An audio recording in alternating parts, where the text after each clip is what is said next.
Vamos a ir de lleno a la palabra, a ver si me ayudas, Dono. Vamos a iniciar una serie que se llama Embajadores. Es una serie de 5 tomos, porque octubre trae 5 domingos, si no se habían dado cuenta. Y es una serie padrísima, padrísima porque el término embajador es un término que se nos da a los cristianos. Y sin embargo es un término no muy usado para los cristianos. Normalmente perdón, se me olvidó llevar a los niños a su clase. Gracias, Ruth. Normalmente, pues se nos dice cristianos, creyentes, seguidores de Jesús y muchos términos más que ahorita no tengo en la mente. Ya no tan políticamente, más coloquialmente, aleluyas, evangélicos. Voy a tomar agua, permítanme un segundo.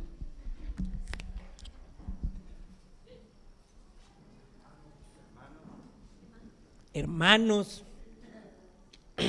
fanáticos y un montón de cosas. Pero embajadores es un término que viene en la Biblia, no es algo que nos estamos inventando y que si está en la palabra es por algo.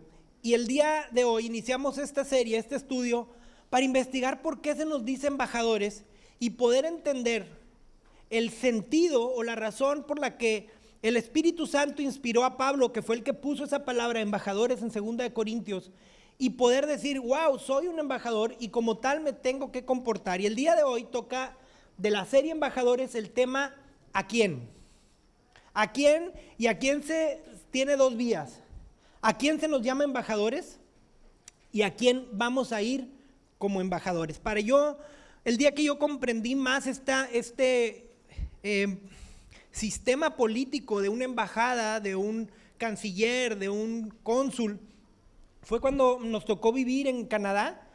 Y una temporada que mis papás se fueron allá con nosotros y mi papá ya era pensionado. Y ustedes saben que los pensionados del IMSS tienen que mostrar el certificado de supervivencia, se le llama el hoy, para que continúe la pensión. Al estar mi papá en Canadá, pues era difícil y le iban a cortar la pensión. Investigamos y teníamos que ir a la oficina consular de México en Vancouver, para que a través de ahí el cónsul hiciera un escrito, hiciera un certificado de que el señor seguía vivo, pero estaba fuera del país, se lo hicieran llegar al IMSS y continuara lo que era la pensión. Cuando yo entro y yo nunca había ido a una embajada u oficina consular, te das cuenta que lo que pasa en las películas es cierto. ¿Te acuerdas de esas películas que de repente van persiguiendo al gringo, no sé, en Taiwán, y van todos detrás de él, y entra así como safe and home a la embajada y ya nadie lo puede tocar? ¿Sí? Porque es territorio, en este caso Hollywood de Estados Unidos. Cuando yo entré a la oficina consular en Canadá, lo primero que vi fue una bandera de México preciosa, grandota, con el escudo nacional bordado, no de las que venden en Walmart para festejar las fiestas patrias, una bandera pero preciosa, bonita, unos colores impresionantes. Tenían ahí unos murales tipo Diego Rivera que te empezaban a envolver en ese ambiente de mexicano, ¿no? Tenían teatro en casa, tenían un sonido ambiente muy bajito con música regional mexicana. Y entonces todo esto te hace sentir en México. Después cuando llegamos allí con la señorita que nos atendió, ¡ay, qué rico ir español! Porque uno que no mastica bien el inglés, era un rollo hacer todos los trámites en Canadá y estar pensando, ¿cuál es la palabra correcta? ¿Me habrá entendido? Y luego cuando no te entendían, excuse me, tenías que volver a hacer tu mejor inglés y estar ahí batallando y que si te entendían y que si no te entendían. Y el poder llegar y decir, buenas tardes, señor, ¿en qué le podemos atender? ¡Ay, qué rico! Tu idioma, tu acento, tus palabras, tus tecnicismos. Porque a pesar de que también había mucha gente de habla hispana en Canadá, había mucha gente de Colombia, había mucha gente de Venezuela y de repente incluso ciertas palabras, ¿qué? Pero el hablar tu idioma de tu región, como se habla en tu región, ¡qué rico! Ahí entendí lo que era una oficina consular, una embajada. Después el cónsul bien amable nos atendió, nos hizo sentir en casa, nos dio su tarjeta. Señores, cualquier cosa que necesiten, por favor, llámenme, aquí está. Eso es una embajada. Vamos a ver el término según la Real Academia de nuestra lengua. Dice que es un embajador, es la persona con el mayor rango diplomático, que representa, entre otros estados, al estado que la nombra. Es la persona de mayor rango, el embajador, que está en otro estado o en otro país representando al país que lo envía. Eso es un embajador. Ahora, hemos visto, ya saben que normalmente a mí me gusta poner el significado de la lengua y el significado bíblico, y muchas veces son diferentes. Y ahí se la cura y dice, sí, siempre. Y muchas veces son diferentes. Pero en esta ocasión, el significado de la RAE al significado bíblico no es muy distinto. Es más, es prácticamente el mismo. Es exactamente igual. Alguien que es enviado de otro país a representar a la nación que lo envía y tiene un rango muy, muy alto. La siguiente, Dono, por favor. Hay 3 requisitos que normalmente los países ponen, entre muchos, pero los principales 3 requisitos para un embajador son los siguientes: ser extranjero del país de donde se es embajador. ¿Sí? Obvio, eso es más que obvio. Número 2, ser ciudadanos del país que representa. También es muy obvio. Pero hay uno tercero muy interesante: no puedes tener la doble nacionalidad con ambos países. Esto es por el conflicto de intereses que se pueda generar. ¿Sí? Porque va a haber asuntos de derecho, porque va a haber asuntos de representación legal, en donde no puede estar teniendo el interés para ambos países. ¿Sí? Si un ciudadano comete un delito, un ciudadano extranjero, ¿quién crees que es el que lo va a defender? Su embajada. Por esto y muchas cosas más, uno de los requisitos es que no puede tener la doble nacionalidad con el país en donde está trabajando como cónsul o como embajador. La siguiente. Mira lo que dice Primera de Pedro 2:11. Por eso te digo que es muy parecido el término secular al término bíblico, porque Primera de Pedro 2:11 dice: queridos amigos, ya que son extranjeros y residentes temporales, les advierto que se alejen de los deseos mundanos que luchan contra el alma. Check. El primer check. Sí podemos ser embajadores del cielo. ¿Por qué? Porque esta palabra me dice que nosotros como cristianos no somos de aquí, somos extranjeros. Incluso me gusta la traducción viviente, que es esta que dice son residentes temporales. Más claro no puede ser. ¿Sí? Aguas con eso, porque ustedes son extranjeros. No se involucren de más, no olviden de dónde vienen. Número 2, el que sigue. Filipenses 3:20, Pablo le dice a los filipenses: en cambio, nosotros somos ciudadanos del cielo, de donde vive el Señor Jesucristo, y esperamos con mucho anhelo que Él regrese como nuestro Salvador. Entonces, segundo check. El primero, no somos del país en donde estamos como embajadores. Número 2, somos ciudadanos del país al que estamos representando. ¿Sí? Vamos por el tercero.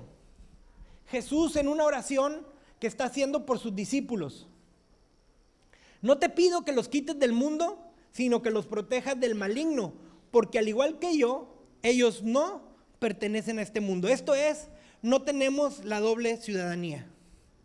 No hay conflicto de intereses, o no debiera de haber conflicto de intereses. Somos solamente ciudadanos del cielo. Jesús lo dejó bien claro: protégelos, Padre, porque estos no son de este mundo. No hay doble nacionalidad. Nuestra nacionalidad verdadera y espiritual es la del cielo. Y desde aquí, desde este punto de partida, podemos darnos cuenta que hacemos los tres check. ¿Sí? Somos extranjeros, somos ciudadanos del país que nos está enviando y no tenemos la doble ciudadanía. Ok, ahora, la siguiente, Dono, porfa. Segunda de Corintios 5:20, cumpliendo estos 3 check, dice el apóstol Pablo: así que somos embajadores de Cristo.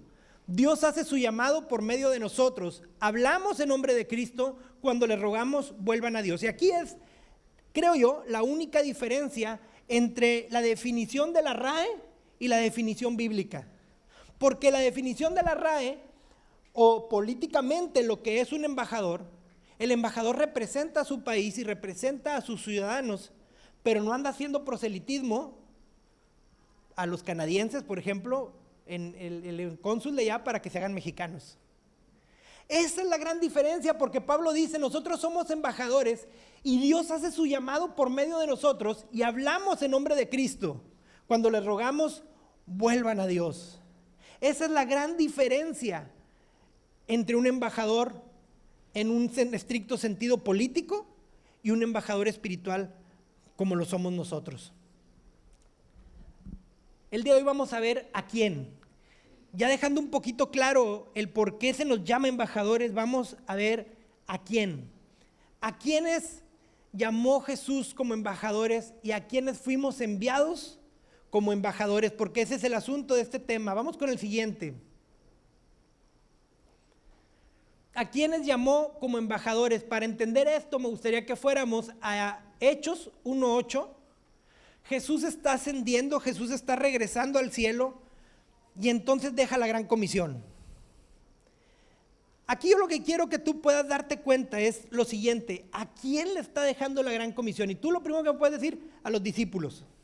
Correcto. ¿Quiénes eran los discípulos?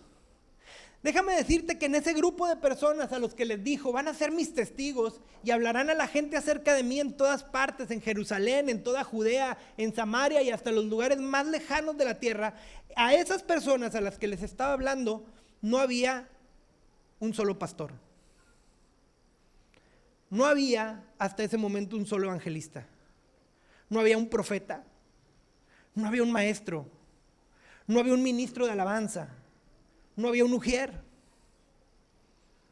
Estaba hablándole a un grupo de personas que no más de 2 meses atrás habían desertado de Jesús. Estaba hablándole a un grupo de personas que estaban llenos de confusión, llenos de dudas, que habían entendido cosas bien distintas a las que estaban viviendo. Les estaba hablando a 12 personas en crisis. Y yo quiero resaltarte esto porque es un error muy puntual que cuando decimos palabras tan elevadas como embajador, como enviado, como testigo de Cristo, lo primero que se te puede venir a la mente, pues ahí está, para eso está el pastor Moy. No, yo no tengo ese conocimiento. No. O está el grupo de alabanza para que sean testigos a través de sus canciones. Ahorita estaban cantando una canción que me gusta mucho, Dios de promesas, que sin miedo declararé, dice una parte de esa canción, sin miedo declararé, y luego todo lo demás, que Él es el Dios de promesas. Bueno, pues para eso está el grupo, para que sin miedo declare.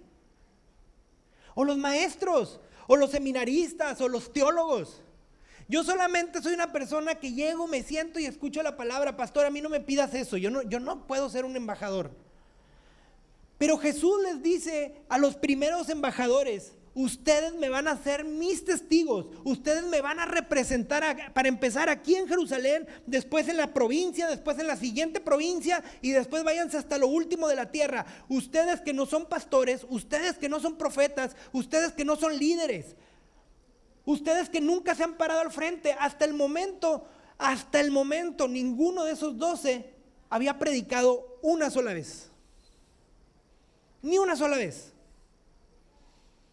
Hasta el momento, esos 12 solamente habían tomado decisiones equivocadas. A esos mandó como embajadores.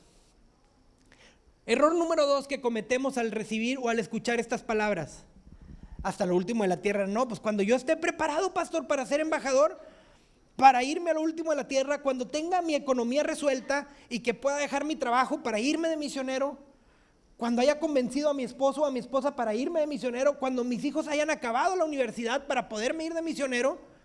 Pero el último de la tierra era el último de los puntos. Me serán testigos en Jerusalén. Y es aquí en donde yo quiero quedarme. Jerusalén. ¿Cuál es tu Jerusalén? ¿Te digo cómo se llama tu Jerusalén? Solidaridad. Quintana Roo. Nada más que no se hubiera ido tan fancy, ¿verdad? Me serán testigos en Solidaridad, en Judea, en Samaria. Pero tu Jerusalén es solidaridad. Tu Jerusalén es Playa del Carmen. Tu Jerusalén es el hotel en donde trabajas. Tu Jerusalén es la oficina en donde trabajas. Tu Jerusalén es el restaurante en donde trabajas. Es la escuela en donde estás. Jerusalén son tus clientes, son tus proveedores. Jerusalén es tu vecino. Jerusalén es tu primo. Olvídate ahorita de Judea, mucho más de Samaria, y ni hablemos de lo último de la tierra. Concéntrate en tu Jerusalén. ¿Para qué? Para irle quitando esas capas que hacen la palabra embajador tan rimbombante, que lo hacen tan difícil, que lo hacen tan inalcanzable. Para empezar, que quede claro, se los dio a personas que nunca habían ejercido un ministerio, número 1. Y número 2, les dijo, empiecen aquí. Estaban en Jerusalén. No te vayas tan lejos, empieza aquí. Ahora, ¿a quiénes? ¿A quiénes vamos a ir? Ok, acepto el reto. Te la empiezo a comprar. Te la empiezo a comprar a mí que yo nunca me he parado, a mí que yo nunca he ejercido un ministerio, a mí que yo nunca a lo mejor he salido de Quintana Roo, porque ya, ok, va a ser aquí en Jerusalén. ¿A quién voy? Y yo quiero tocar una historia que me encanta, es de mis favoritas. Está en Hechos capítulo 8.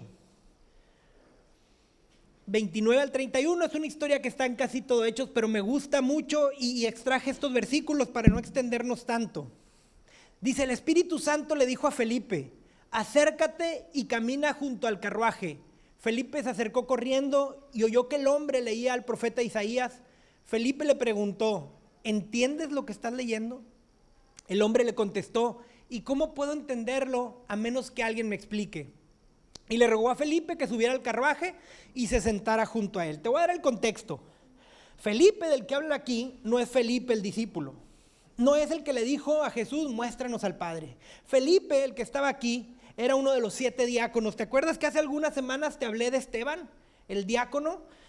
Cuando empezó la iglesia cristiana, una de las primeras situaciones que vivieron fue ante su inexperiencia, que no estaban siendo atendidas las viudas, que no estaban siendo atendidos ciertos grupos de personas ahí, y empezó a haber conflicto entre griegos o gentiles y judíos, y entonces para poner orden se establece un grupo de 7 diáconos, que ahorita nosotros somos muy modernos y le llamamos hormiguitas, ¿sí?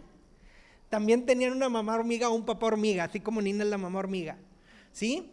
Había un grupo de diáconos, de ujieres, como se le llama ahora, hormiguitas, como le quieras llamar, que se encargaban de la parte práctica de la iglesia, que se encargaban de la parte no tan ministerial, incluso lo dicen los apóstoles cuando nombran a los 7 diáconos, es necesario que los nombremos para que nosotros no nos distraigamos de lo que es la predicación de la palabra.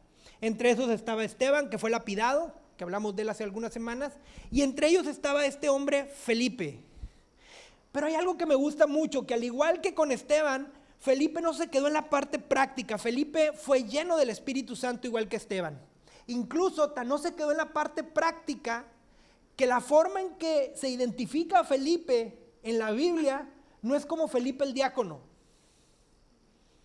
o Felipe la hormiga.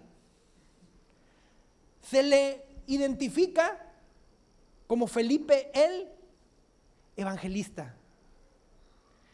Ese es el nombre que la historia le da a Felipe. En ese lugar coloca la Biblia a Felipe como Felipe el evangelista. Es increíble que a ningún otro de los 12, que a ninguno, más bien dicho, de los 12 discípulos se le llama como tal el evangelista. Alguien que entendió el llamado, alguien que empezó en una cuestión operativa, pero sintió la carga por ser un embajador. Este es Felipe del que estamos hablando. Y dice la palabra que hubo una persecución muy fuerte en Jerusalén y todos tuvieron que salir a continuar el ministerio fuera de Jerusalén porque las autoridades estaban teniendo una actitud, una situación muy hostil con todo lo que era Jerusalén. Y Felipe sale como salen todos los demás, y Felipe se va a Samaria a continuar su ministerio. Y estando en Samaria se iba a mover a otro lugar, pero el Espíritu Santo le dijo a Felipe, no, te regresas a Jerusalén, te regresas al lugar de origen. Y le dice, vas a ir y te vas a acercar a un carruaje, camina junto a él. Y en ese carruaje venía un etíope, un ciudadano de Etiopía que era eunuco y que estaba sobre los tesoros, sobre las riquezas de una reina allá en Etiopía. Y entonces Felipe, obediente al Espíritu Santo, se acerca y empieza a caminar al lado del carruaje y oyó que el hombre, el etíope, traía un rollo, un pergamino, un escrito, y que venía leyendo una parte del profeta Isaías. A Felipe le llamó mucho la atención. ¿Un etíope? ¿Un eunuco? ¿Alguien de una posición en otro gobierno? ¿Leyendo a nuestro profeta Isaías? Y la porción que venía leyendo es tal vez la profecía más mesiánica que puedas encontrarte en la palabra. Una palabra que hablaba de Jesucristo, aquella que dice que como cordero fue llevado al matadero. ¡Ah, caray! ¿Qué está pasando aquí? Y entonces voltea a Felipe y le dice, ¿entiendes lo que estás leyendo? Muy probablemente ni lo saludó, como está aquí omitido esto, a lo mejor sí, pero le llamó tanto la atención que volteó y le dijo, a ver, ¿estás entendiendo lo que estás leyendo? Y la respuesta está padrísima. ¿Y cómo lo voy a entender si nadie me lo puede explicar? ¿Cómo lo puedo entender? Felipe, el evangelista. Felipe no era un gran teólogo. Felipe no era líder de la iglesia. Felipe, más adelante, 7 capítulos más adelante, hubo un concilio en Jerusalén y Felipe no fue invitado. No era parte del concilio. No era teólogo, no era pastor. Felipe era un diácono que sintió una pasión por hablar de Cristo y le pusieron el evangelista, porque explicaba el evangelio. Por eso el Espíritu Santo mandó a Felipe. Por eso el Espíritu Santo no mandó a Pedro. ¿Tú crees que Pedro, el judío, el que fue dado a los judíos, el que quería circuncidar a cuantos se le atravesaba, iba a compartirle del evangelio a un morenito etíope? Le hubiera quebrado las ruedas. ¿Tú a qué vas a Jerusalén? ¿Por qué estás leyendo a mi profeta Isaías? Le hubiera roto ahí el rollo. Mandó a Felipe a ser su embajador. Pablo todavía no se convertía, pero si así hubiera sido el caso, imagínate que hubiera mandado a Pablo. Le hubiera hecho un escaneo de todos los pecados que había en Etiopía y cómo se tenían que tratar. Le hubiera mandado 3 cartas y ya después a lo mejor le explicaba. Y aquí hay otra gran verdad, iglesia. No todos estamos hechos para compartirle el evangelio a todo tipo de personas. Y no está mal. Si tú dices, no, es que yo no soy para andar en las cárceles, pero me encanta echar el chal con las vecinas. Ah, tu evangelio es a las vecinas. Así como Pablo a los gentiles. Hermanita, tu evangelio es a las vecinas. Oye, no, lo que pasa es que la neta, yo soy bien intelectual. Y me codeo con pura gente acá bien nice. Tu evangelio es a los intelectuales. Tu evangelio es a los nice. Es que yo puedo hablar con la raza banda, con los chavos de la esquina, se me da. Porque yo anduve en esas ondas. Para ellos fuiste enviado. Iglesia, no fuimos enviados para predicar el evangelio a toda criatura, pero somos un cuerpo, somos piedras vivas, diferentes todos. Lo importante es hablar con los que tú puedes hablar, con los que se te da esa facilidad para hablar. Te decía ahorita, concentrémonos en Jerusalén, que es solidaridad. Igual te digo ahorita, olvídate de ir a la selva lacandona y olvídate de ir allá a esos países en donde hay hambrunas. Concéntrate aquí, con los que te prestan su oído. Siempre va a haber alguien que te presta su oído. Siempre va a haber un grupo de personas que te atiende. Siempre va a haber un grupo de personas que te busca, que te saca plática. A ellos fuiste enviado. A ellos. Te repito, me gustó mucho esta canción que cantábamos ahorita. Sin temor lo declararé. ¿Qué más sigue, Veré? Eres la luz, vences tinieblas. No hay quien te detenga. Eres el Dios de promesas. ¿Se necesita mucha teología para hablar de esto? Estuvimos cantamos aleluya. La tumba vacía, el mundo vencido. Porque tú vivo estás, ahora vivo estoy. Hay mucha teología en esto. Decirle a la gente, hay una esperanza. La última canción también estábamos hablando de esto. Él viene por mí. Hay mucha dificultad en decirle a la vecina que te preste el oído, al vecino. Hay una esperanza. Hay vida eterna, hay vida después de esta vida. Jesús vino y fue el único que pudo vencer a la muerte y murió por nosotros. No. ¿Sabes cuál es la mayoría de los problemas en la actualidad en la gente no creyente? La del etíope. No entiendo. La gente no entiende el evangelio. La gente no entiende las cosas que está viviendo. La gente no entiende por qué le suceden cosas o por qué hay maldad si hay Dios. Nosotros se lo podemos explicar. ¿Te has fijado cómo se ha acelerado? Y la palabra lo dice, que en los últimos tiempos va a haber comezón de oír. ¿Qué es una comezón? Algo que te inquieta, algo que te incomoda. La gente está incómoda, está inquieta por oír. El asunto es que está oyendo cada cosa equivocada, cada tontería.